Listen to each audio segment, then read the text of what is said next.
దుబాయ్లో గత రాత్రి జరిగిన ఆసియా కప్ 2025 ఫైనల్లో టీమిండియా అద్భుత విజయం సాధించడం తెలిసిందే.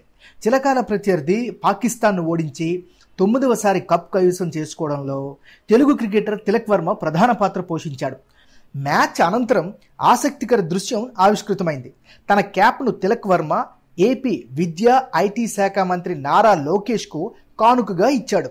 లోకేష్ అన్న, ఇది నీకోసమే, ప్రేమతో ఇస్తున్నాను అంటూ ఆ క్యాప్పై రాసి సైన్ చేశాడు.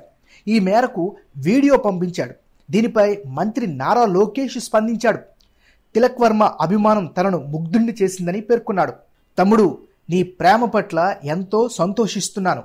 నువ్వు భారత్ తిరిగి రాగానే ఆ క్యాప్ను నీ చేతుల మీదుగా అందుకునేందుకు ఎంతో ఉత్సాహంగా ఎదురు చూస్తుంటాను. నువ్వు ఛాంపియన్వి అంటూ ట్వీట్ చేశారు లోకేష్.